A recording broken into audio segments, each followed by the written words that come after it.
Je me fais souvent demander pourquoi je fais des petites vidéos, pourquoi je ne prends pas ce temps-là pour être avec mes proches, pour vivre mes moments dans l'intimité. Je fais mes vidéos parce que j'ai un appel intérieur à faire ça. Je fais mes vidéos parce qu'à l'intérieur de moi, ça me dit qu'il y a quelque chose, qu'il y a un service qui peut être rendu à travers cette action-là. Et cette action-là, je suis capable de la faire. D'où ça me vient, cette poussée-là? Bon, je pourrais vous dire que quand j'avais 5 ans, 6 ans, 7 ans, je parlais à Dieu. En fait, non, c'est pas ça. Je parlais au bon Dieu. Je lui racontais plein de choses le soir dans ma chambre. Quand je vivais quelque chose de difficile, j'y en parlais. Quand je vivais des grandes aventures, j'y en parlais. Je cherchais qui il était même. Je me souviens, j'ai eu des pistes à un moment donné parce que quand j'étais en première année, on me disait « Dieu est partout ». On me disait « Dieu est la lumière du monde ». On me disait aussi « Dieu entre dans toutes les maisons ». Alors, Anne-Marie a fait 1 plus 1 plus 1, ça fait 3. Il rentre dans les maisons, il est la lumière du monde et il est partout. Alors, c'est le soleil. J'ai pensé que Dieu, la vie, c'était le soleil. Et puis, j'ai fait confiance à ça, au soleil. Et je me suis dit que j'avais envie, moi, de rayonner comme le soleil. Ça a commencé comme ça. Et puis là, à un moment donné, est arrivé un temps où je me souviens plus trop à quel âge, je cherchais ma mission de vie. Hein, on cherche ça, une mission de vie. Qu'est-ce qu'on va faire quand on va être grand? Qu'est-ce qui va se passer avec nous? On a-tu un mandat d'incarnation? Et il y a une phrase qui est apparue à l'intérieur de moi puis qui est toujours restée. La phrase, c'est « Moi, Anne-Marie, je suis un canal de lumière au service de Dieu, de la vie et de mes frères et sœurs humains. » J'avais pris l'engagement d'être un canal au service de la vie, en n'ayant aucune espèce d'idée de ce que ça voulait dire. Aucune espèce d'idée.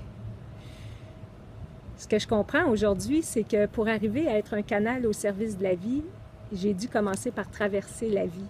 J'ai dû commencer par apprendre la vie.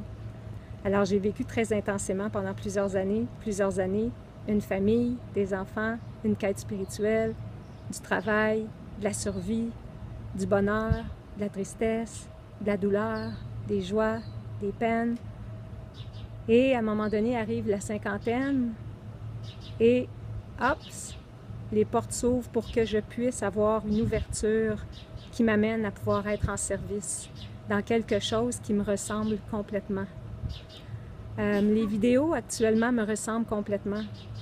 J'ai pas envie d'être une enseignante. J'ai pas envie de faire des leçons. J'ai pas envie de dire que j'ai une vérité à l'intérieur de moi. J'en ai pas. J'ai ma vérité. Ce que je peux faire, par exemple, je peux témoigner de ce que je vis en me disant que ça peut inspirer des personnes. Et là, ainsi, je peux devenir un canal de lumière au service de la vie et de mes frères et sœurs humains. J'ai pas de réponse. J'ai juste des images. J'ai pas de certitude. J'ai juste des inspirations qui m'amènent à sentir des choses. Anne-Marie, est-ce que tu crois à la vie après la mort? Anne-Marie, elle croit à la vie avant la mort, pendant la mort, après la mort, dans la vie, au-delà, en dessous, en arrière, en avant. Pour moi, la vie, il n'y a que ça. Et pourquoi, Anne-Marie, tu ne te guéris pas des cellules cancéreuses dans ton corps? Mais parce que c'est pas le travail que j'ai à faire. J'ai pas à montrer que le corps peut s'auto-guérir. C'est pas mon travail. Il y a plein de gens qui montrent ça. Hein? Il y a plein de gens qui vont se guérir de toutes sortes de choses, de toutes sortes de manières. C'est pas mon intérêt.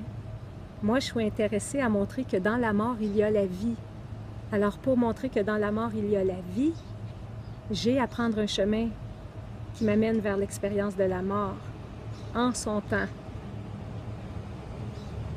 Je suis vraiment pas pressée de mourir, mais je suis pressée de démontrer que dans le processus qui nous amène à la mort, c'est rempli de vie et c'est rempli de connaissances. C'est rempli de connaissances. C'est rempli de sensations. Et ces sensations-là, j'ai envie de vous les partager quand je les ressens. J'ai envie de vous les faire connaître du mieux que je peux, avec mes failles. Est-ce que je vais me guérir du cancer? Je me sens même pas malade. Je me sens même pas malade. Je me sens dans une transformation qui amène une conscience autre et que dans cette conscience-là, on touche à la vie éternelle. J'y touche. Et c'est ce que j'ai envie de partager. C'est pour ça que je fais des petites vidéos. Je le sais et j'apprécie quand vous me dites que je suis fine, que je suis extraordinaire, que je suis un ange, que je vous fais du bien. Mais je pense que ce qui fait du bien, c'est pas tellement moi. Ce qui fait du bien, c'est que à travers mon expérience, vous reconnaissez quelque chose qui est à l'intérieur de vous. Je deviens un miroir, tout simplement. Et j'aime beaucoup, beaucoup mon travail de miroir. Parce que ce travail de miroir-là, il vous permet d'aller chercher à l'intérieur de vous tout ce que vous êtes. Et ça, je trouve ça magnifique. C'est ça. C'est ça pour aujourd'hui. Je vous remercie d'être là, puis je vous remercie d'accueillir mon témoignage et d'en faire une création qui vous appartienne totalement. Votre création. Tu sais, je retire moi une phrase de Jésus qui disait « Aimez les autres, aimez-vous et aimez les autres. » Moi, je dis « Aimez-vous comme vous savez aimer les autres. Aimez-vous comme vous êtes capable d'aimer les autres. » Et là, il n'y a plus de conflit à l'intérieur de soi. Il fait très beau aujourd'hui. Je suis encore à l'hôpital, dehors, au beau soleil, très heureuse et avec une douleur qui se contrôle de mieux en mieux. Je vous remercie d'être là. Je vous souhaite une belle semaine. À bientôt. Bye bye.